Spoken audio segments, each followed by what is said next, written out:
ইবাদতের জগতে ভিন্ন ধরনের ব্যতিক্রম বিরল ইবাদত হলো সলাত।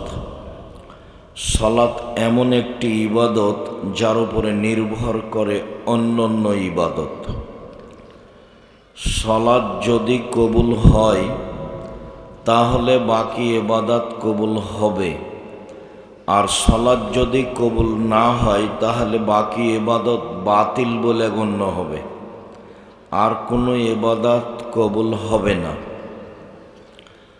হ্যাঁ, কথাই ঠিক যে ইবাদতের জগতে সবচেয়ে দামি ইবাদত হলো সিয়াম, রোজা, যার বিনিময় জান্নাত। কিন্তু সলাত যদি কবুল না হয় তাহলে বিচারের মাঠে সিয়াম বাতিল বলে গণ্য হবে। কথাই ঠিক যে হজ একটি বড় ইবাদত। হজ যদি কবুল হয়ে যায় তাহলে লোকটা হয়ে যায় সেই দিনের মতো যেদিন তার মা তাকে জন্ম দিয়েছে, নিষ্পাপ হয়ে যায়। এরপরেও যদি তার সলাত না থাকে বা কবুল না হয় তাহলে তার হজ বাতিল বলে গণ্য হবে। ইবাদতের জগতে সবচেয়ে শক্তিশালী, ক্ষমতাধর, পাওয়ারফুল ইবাদত হলো দান। দান সবচেয়ে শক্তিশালী ইবাদত। দান মানুষের অসুখ বিসুখ দূর করতে পারে, দান মানুষের বিপদ আপদ দূর করতে পারে, দান কবরের শাস্তি বন্ধ করতে পারে, দান মরা মানুষের পাপকে মিটিয়ে দিতে পারে, দান আল্লাহর রাগকে মিটিয়ে দিতে পারে, দান বিচারের মাঠে মানুষের জন্য ছায়া হিসাবে আসবে যেদিন মানুষের আর কোনো ছায়া থাকবে না। ইবাদতের জগতে সবচেয়ে ভিন্ন ধরনের শক্তিশালী ইবাদত হলো দান, ও একটা থেকে আর একটা ঘটাতে পারে যা অন্য কোনো ইবাদত পারে না। সলাত আদায় করলে বাপ মায়ের কবরের শাস্তি বন্ধ হবে না। সিয়াম পালন করলে বাপ মায়ের দাদা দাদির কবরের শাস্তি বন্ধ হবে না। হজ করলে বাপ মায়ের দাদা দাদির কবরের শাস্তি বন্ধ হবে না। তাসবিহ তাহলিল জিকির আজকার করলে বাপ মায়ের কবরের শাস্তি বন্ধ হবে না। কিন্তু দান এমন একটা ইবাদত আপনি আপনার বাপ মায়ের নামে করলে তাদের কবরের শাস্তি বন্ধ হয়ে যাবে, এ কথা মুহাম্মদ সাল্লাল্লাহু আলাইহি সাল্লাম বলেন। ইবাদতের জগতে সবচেয়ে শক্তিশালী ইবাদত হলো দান। একটা থেকে আর একটা ঘটাতে পারে। এর পরেও যদি সলাত না থাকে তাহলে দানের ইবাদত বাতিল বলে গণ্য হবে, অন্তত আপনার জন্য। সলাত এমন একটি ইবাদত যা মানুষের সাথে আপোষ করে না। হজ বড় ইবাদত, তবুও মানুষের সাথে আপোষ করে। কিভাবে? আচ্ছা যাক, এবছর হজ করব না, সামনে বছর করব, করেন। এই যে আপোষ হলো। রমজান মাসের সিয়াম, রমজান মাস, আজকে শরীরটা কেমন কেমন লাগছে, আচ্ছা থাক আজকে ছেড়ে দেন, আর একদিন করবেন পরে। এই যে আপনার সাথে আপোষ করলো, অথচ ফরজ ইবাদত। যাকাত আপনি দেন, 2 মাস আগেই দিয়ে দেন, 1 মাস পরে দেন, দিলেই হলো, কিন্তু আপনার সাথে আপোষ করে। সলাত এমন একটা ইবাদত যা মানুষের সাথে আপোষ করে না। অজু করে সলাত আদায় করতে হয়, তো পানি নেই, তো তায়াম্মুম করে করেন। কথা কেন? কথা ছাড়াই কোনো প্রয়োজন থাকলে কাজ করবেন দয়া করে। আমি একজন আলোচককে উপেক্ষা করে বক্তব্য দিতে চাইনি। আপনাদের ভালোবাসা আমার কাছে কম নয়। আমি আপনাদেরকে খুব কাছে থেকে ভালোবাসতে চাই। আমার জীবনে আমি কারো বদনাম, কারো গীবাত, কারো প্রতিশোধ নেওয়া প্রয়োজন মনে করি না। আমার জীবনে বড় ত্যাগ, আমি মানুষের নামে বদনাম করব না ইনশাআল্লাহ। যে কোনো মূল্যে আমাকে গালি দিয়ে ভরে ফেলে দিলেও আমি তার উত্তর দিই না। আমি মানুষের প্রতিশোধ নিব না, যা হবে হবে। প্রতিশোধ নিয়ে আর বদনাম গীবাত করে আমি বাঁচতে রাজি নই। আর আমি আপনাদের বলতে চাই, দল পার্টি করে, দলীয় দাপট দেখিয়ে, ক্ষমতা দেখিয়ে, মানুষের জমি জায়গা দখল করে, মানুষকে অপমান করে, লুটতরাজ করে, রাহাজানি করে, অন্যায় করে, অবিচার করে 1 ঘন্টা বাঁচার চেষ্টা করিয়েন না, প্রয়োজন নেই। বাপের কিছু জমি জায়গা আছে, চাষ করে খান, বেগুনের চাষ করেন, নইলে চকলেট বিক্রি করে খান, নিজের মতো খান। 4টা কাজ করবেন জীবনে, জান্নাত হবে। 1 5 ওয়াক্ত সালাত, 2 হালাল রুজি, 3 কোরআন তেলাওয়াত, 4 আড্ডা পিটা হারাম চিরদিনের জন্য। আড্ডা পিটা 2 ভাবে। একটা হলো মোবাইল নিয়ে ল্যাংটা মেয়ে দেখা ঘন্টার ঘন্টা, তার নাম আড্ডা পিটা। আর একটা হলো এই যে দোকানে ঘন্টার ঘন্টা বসে থাকা ল্যাংটা বেটি ছেলে নাচছে, আর আপনি বলছেন ভোটের খবর বলো, ও কি এ কি করছে।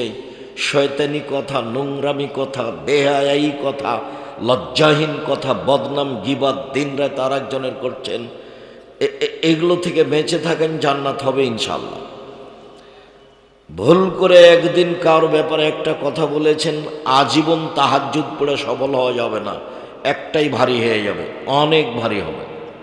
আল্লাহ নবী বলছেন, মানুষ না বুঝে কতগুলো কথা বলে দেয়, যার ফলাফল জাহান্নাম, কোনটা দিয়ে আর সেটা আদায় হবে না। আমি 12 আর 6 24 তারিখ থেকে 22 তারিখ থেকে আমি 11 তারিখ পর্যন্ত লন্ডনে থাকলাম। প্রায় বহু জায়গায় ঘুরলাম, কোথাও আমি 2 জনকে বসে গল্প করতে দেখিনি। ওরা আপনাদেরকে গল্প করতে লাগিয়ে দিয়েছে, মোবাইল আপনাদের হাতে দিয়ে। ওরা এগুলো করে না। আমি সিঙ্গাপুর থেকে লন্ডন পর্যন্ত বিমান পৌঁছেতে 14 ঘন্টা সময় লাগলো একটানা। তো 14 ঘন্টায় আমি এদের যা দেখলাম, পুরুষ নারী, ওরা 2-1 জন নাটক দেখছে মোবাইলে, এটা আমার মনে হলো। বাকিরা কেউ বই পড়ছে, কেউ মোবাইলে হিসাব নিকাশ করছে, কেউ মোবাইলে বই পড়ছে, অথচ তারা ইহুদি, অথচ তারা খ্রিস্টান।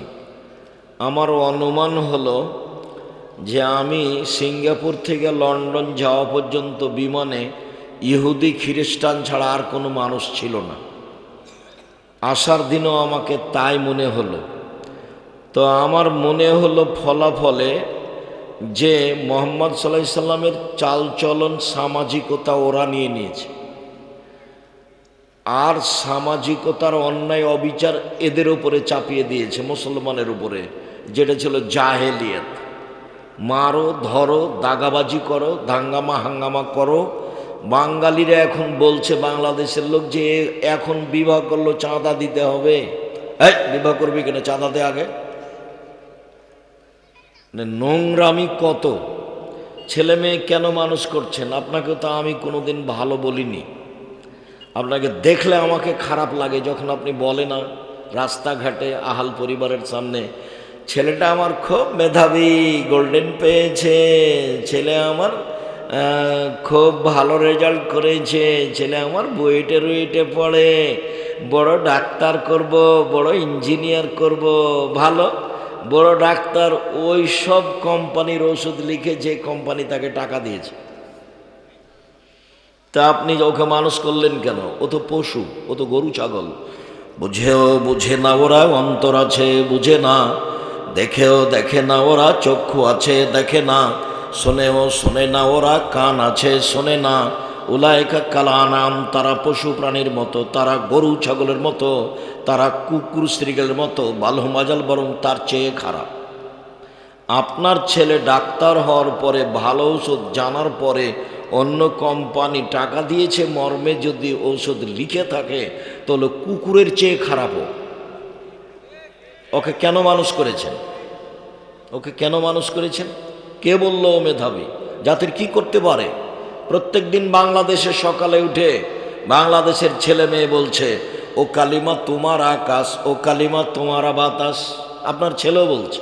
ওকে মানুষ করেছেন কেন? পশু প্রাণী করে। কালকে জাতির সামনে বলবে ঠাকুর আবার কে? ঠাকুরের গান আমি মুসলিম, আমার মুখে কেন? আমি মুসলিম চির রণবীর, মরণকে করি না ভয়, মরলে শহীদ, বাঁচলে গাজী আবু ভাই আমার সমান। ঠাকুরের গান বন্ধ করতে হবে। ঠাকুর বাঙালিদের শত্রু, ঠাকুর ঢাকা বিশ্ববিদ্যালয়ের শত্রু, ঠাকুর মুসলমানের শত্রু। ঠাকুর যেদিন, মুসলমান যেদিন ভারত, বাংলাদেশ, পাকিস্তানে ইংরেজদের হাতে লজ্জিত, অপমানিত, লাঞ্ছিত, জেল হাজতে, সেদিন ঠাকুর লন্ডনে মুচ পাকায়। সেই ঠাকুরের গান আমার ছেলে বলে। আমি এই জন্য ছেলে মানুষ করেছি। আমার ছেলে ঠাকুরের গান বন্ধ করবে। এদেশের চাঁদাবাজির, লুটতরাজ, অরাজকতা, অন্যায়, অবিচার, রাহাজানি বন্ধ করবে। সেই জন্য আমি ছেলে মানুষ করেছি। তার নাম মেধা ভালো। কি দেখাতে চান আপনি? দিনরাত বলেন স্বামী স্ত্রী, মানুষের সামনে গল্প করেন, এর সামনে গল্প করেন, ওর সামনে গল্প করেন। মেয়ে আমার মাস্টার ডিগ্রি পাস, মেয়ে আমার বড় ডাক্তার, মেয়েরা আমার অমুক জায়গাতে পড়ে, ঢাকা বিশ্ববিদ্যালয় পড়ে। ওগুলো কি বলতে চান আপনি? কি দেখান? আমি আপনাকে আপনার ছেলে মেয়েকে পশু প্রাণী প্রমাণ করতে না পারলে সালাম দিয়ে নেমে চলে যাব। 30 বছর থেকে বলছি, জাতির কল্যাণের জন্য ছেলে মানুষ করেন। দাগাবাজ কেন? দকাবাজ কেন? শয়তান কেন? চাঁদাবাজ কেন? চাঁদা দিয়ে উঠে বা কেন? কেন চাঁদাবাজি করবে? ভিক্ষা করে খাবে। জয়পুরহাট বাড়ি, ভিক্ষা করতে হবে কেন? এক জমিতে 3 বার চাষ হয়, ভিক্ষা করবে কেন? দাগাবাজি করবে কেন? ধোকাবাজি করবে কেন? আর একজনের পিছু ঘুরে বেড়াও কেন বেটা? আর একজনের পিছনে ঘুরে বেড়াও কেন? কেন ওভাবে বলতে থাকো? মুখের চরিত্র ফুলের মতো পবিত্র। বেটা জানো ওর চরিত্র তো শয়তান। কি করে বুঝলে তুমি ফুলের মতো চরিত্র? তো আর একজনকে মেরে রেখে যাই। তোমাদের নেতার বয়স ছিল 45, কত ঘন্টা? 45 মিনিট। জুলুম দেখো না কাকে বলে? ফেরাউনের সময় ছিল 3-4 মিনিট। এই মরলো, এ ডুবলো, এ ডুবলো, তারপর নেই। আজ সামুদ দেখতে দেখতে নেই। দেখবা খুলনার অঘোষিত সম্রাট এরশাদ শিকদার মেয়ের মাথায় হাত দিতে পারেনি। খুলনার অঘোষিত সম্রাট এরশাদ শিকদার রাতে রাতে কুয়েত দখল করেছিল প্রেসিডেন্ট সাদ্দাম। এমনি নিরুপায় দেশ থেকে চলে যেতে হয়েছে। কোনো পথ ঘাট থাকেনি। ক্ষমতা দেখাবা না, ভিক্ষা করে খাও। ভিক্ষা করে খাওয়া কোনো? দিন মজুরি করে খাও। দিন মজুরি করে খাওয়া কোনো? চকলেট বিক্রি করে খাও। আমি চকলেট বিক্রি করে খেতে বলিনি। আমি যখন বলেছি চকলেট বিক্রি করে খাও, তখন বলেছি যে লোন নিয়ে ব্যবসা করো না, কম পয়সা দিয়ে ব্যবসা করো, এ কথা বলেছি। চকলেট বিক্রি কি দুনিয়াতে ব্যবসা? আর কোনো ব্যবসা নাই? কলা আছে, জুতা স্যান্ডেল আছে, কাপড় আছে, অল্প পয়সার ব্যবসা আছে। যখন আল্লাহ রসুল পয়সা উপার্জনের কথা বললেন, তখন বললেন 1 দিন মজুরি,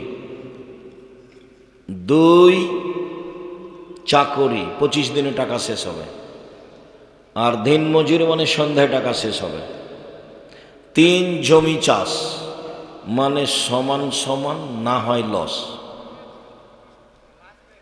4 ব্যবসা। তখন আল্লাহ রসুল বললেন, এই শোনো, সত্যবাদী ব্যবসায়ীরা, বিশ্বস্ত ব্যবসায়ীরা নবীদের সাথে জান্নাতে থাকবেন। তখন তিনি বললেন না যে যারা জাপান থেকে মাল নিয়েছে চট্টগ্রামে নামায় ইনপোর্টে ব্যবসা করে তারা নবীদের সাথে থাকবে, কথা বলেননি। যারা চকলেট বিক্রি করে তারা নবীদের সাথে থাকবে, এ কথা বলেননি। তিনি বলেছেন সত্যবাদী বিশ্বস্ত ব্যবসায়ী যারা, তারা নবীদের সাথে জান্নাতে থাকবেন।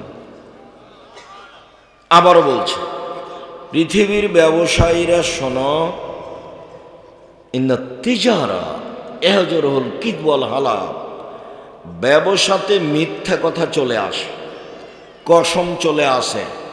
অতএব ফাশুভ বিসাদকা, দান করে এটা মিটিয়ে দাও। তো ব্যবসাও একটা পয়সা উপার্জনের পথ, চাকরিও একটা পয়সা উপার্জনের পথ। উনি নিজে মানুষকে চাকরি দিয়েছে, যে বলেছেন এই বেতন তোমার 600, কথার কথা। এর মধ্যে যদি কারো 5টা টাকা নেও সেটা হবে আত্মসাৎ, মানে ঘুষ নিবা না। তিনি দিন মজুরি হিসাবে মানুষকে কাজ করতে বলতেন, তিনি নিজে ব্যবসায়ী ছিলেন। তো দিন মজুরির কোনো প্রশংসা করলেন না, খালি বললেন যে ঘাম শুকানোর আগে থেকে টাকা দিয়ে দাও, টাকা দিয়ে দাও, টাকা দিয়ে দাও দিন মজুরকে। ব্যবসা খুব সাবধান, চাকরি খুব সাবধান। যে টাকা বেতন নির্ধারণ হয়েছে ওর 19-20 করবে না, নইলে জাহান্নামে হবে, সতর্ক।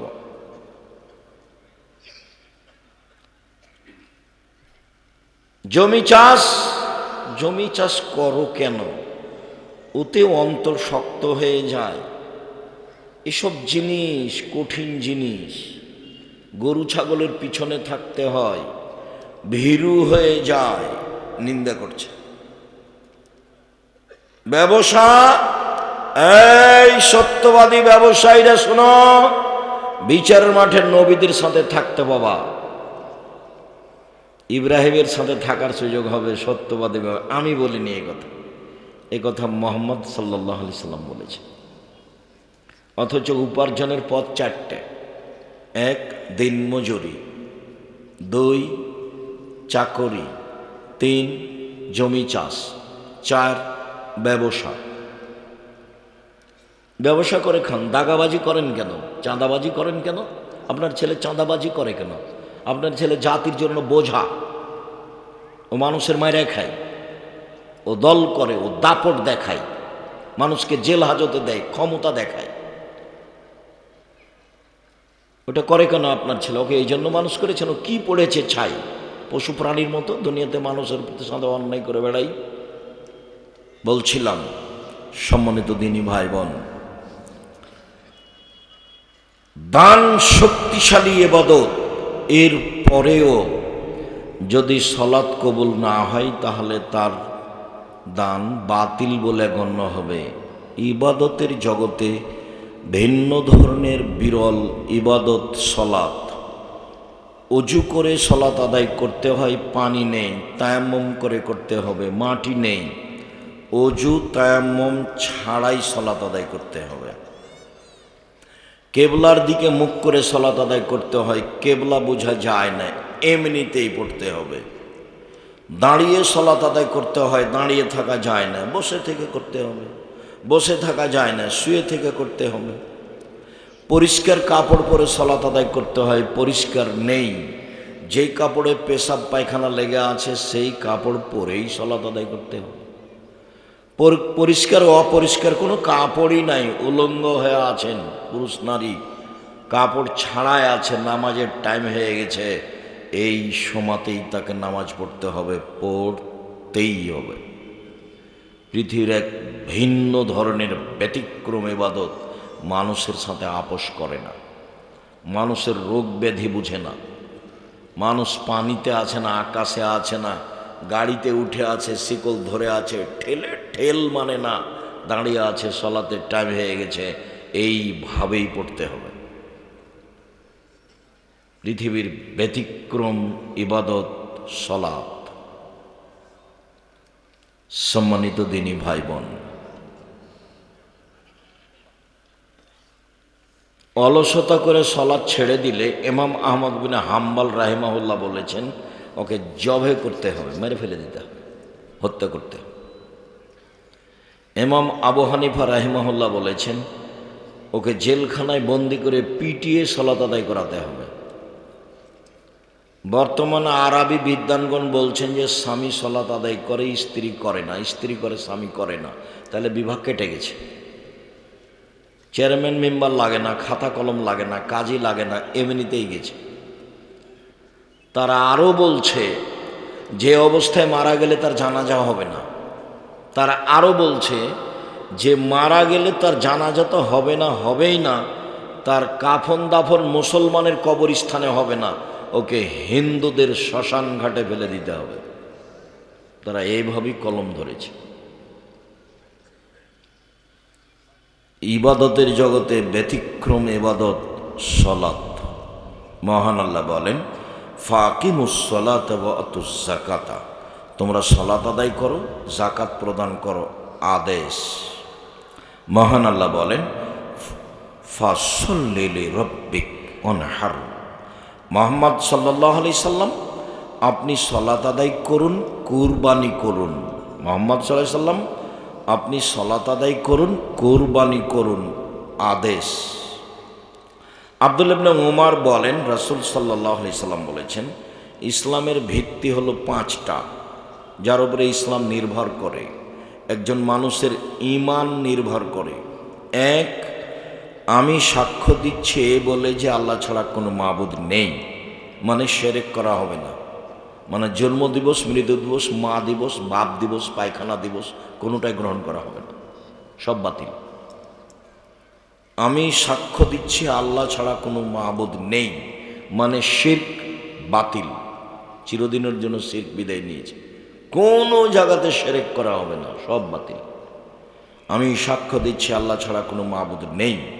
2, আমি সাক্ষ্য দিচ্ছি মুহাম্মদ আল্লাহর রাসূল, মানে বিদাত চিরদিনের জন্য বন্ধ, বিদাত করা যাবে না।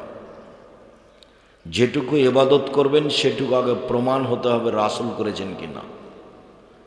যদি না হয় বিদাত করেন, খুব ইবাদত করলেন, রাসূলের জন্মদিবস এমন পালন করা করলেন, ট্রাকে উঠে সিগারেট মুখে দিয়ে দাড়ি চেঁচে, যদি প্রমাণ করতে না পারেন তো চাঁপাই নবমজের ভাষাতে আমও গেল, ছালাও গেল, কাঁদতে কাঁদতে 2 চোখও গেল। বিদাত করলে রাসূলকে অপমান করা হয়, শিরক করলে আল্লাহকে অপমান করা হয়। বিদাত করলে ইবাদত কবুল হয় না, শিরক করলে ইবাদত বাতিল হয়। 2টা পাপের নিজস্ব ক্ষমতা আছে। আমি সাক্ষ্য দিচ্ছি আল্লাহ ছাড়া কোনো মাবুদ নাই, মানে আমি শিরক করব না। আমি সাক্ষ্য দিচ্ছি মুহাম্মদ আল্লাহর রাসূল, মানে আমি বিদাত করব না। যাহাই করিব তাহাই রাসূলের পদ্ধতিতে করিব। 1, 2, ওয়াকামি সলাত আদায় করতে হবে। 3, ওয়াইতাই যাকাত, যাকাত দিতে হবে। 4, অসবে রমজান মাসের সিয়াম পালন করতে হবে। 5, আল হজ মান ইসতাতা ইলাইহি সাবিলা, সম্ভব হলে হজ করতে হবে। 5টা ফরজ বিধান, তার 2 নম্বর হচ্ছে সলাত, আর 1 নম্বর হচ্ছে সাক্ষী। সাক্ষী নেই যার, বিচার আচার নেই তার, সাক্ষী নেই যার, দাড়ি পাল্লা নেই তার, হিন্দুদের পাপ নেকি ওজন হবে না, কেন? তার সাক্ষী নেই, তার নেকি নেই। ইহুদিদের পাপ নেকি ওজন হবে না, কেন? তার সাক্ষী নেই, তার নেকি নেই। খ্রিস্টানের পাপ নেকি ওজন হবে না, কেন? তার সাক্ষী নেই। আমি সাক্ষ্য দিচ্ছি আল্লাহ ছাড়া কোনো মাবুদ নেই, আমি সাক্ষ্য দিচ্ছি মুহাম্মদ আল্লাহর রাসূল, এইটা না থাকার কারণে তাদের কোনো নেকি নেই, পাপ নেকি ওজন হবে না। শিয়াদের হবে না, কাদিয়ানীদের হবে না। যারা আকীদায় মার খেয়ে গেছে তাদের পাপ নেকি বিচারের মাঠে ওজন হবে না, ওরা গেছে। আর পাপ নেকি ওজন হওয়ার জন্য 2টা পাল্লা লাগে, নইলে ওজন হবে না। আপনাদের পাশে গাইবান্ধা আপনারা খুব ভালো বুঝেন, সকালবেলাতে বাং ঘাড়ে করে দিয়ে গেছে, তার 2টা আছে ডালি 2 দিকে। তো এখন বিকালবেলাতে বাচ্চা একটা ওর গেছে মাঠে, তো বাচ্চাটাকে নিয়ে আসবে, তখন কি করেছে, বাচ্চাটাকে একটা ডালিতে দিয়েছে আর একটা ডালিতে মাটি চাপাচ্ছে, দিয়ে কাঁধে করে নিয়ে আসছে, নাহলে সমতা থাকবে না। যে বোঝা যায় কোথায়? তো মানে পাপ নেকি যে ওজন হবে, আল্লাহ বলছেন তোর তো নেকি নাই, তো ওজন হবে কি দিয়ে? তো ওটা বাতিল। আল্লাহকে জাহান নামে দিবে কিভাবে? তখন আল্লাহ বলছেন ফাইউ খাজবিন নওয়াসি বলা দাম, তার মুখের সামনে দিক পা ধরে তাকে জাহান নামে নিক্ষেপ করা হবে, ওজন নেই। ফালা নকুমুল্লাহুম ইয়াউমাল কিয়ামাতি ওয়াজনা,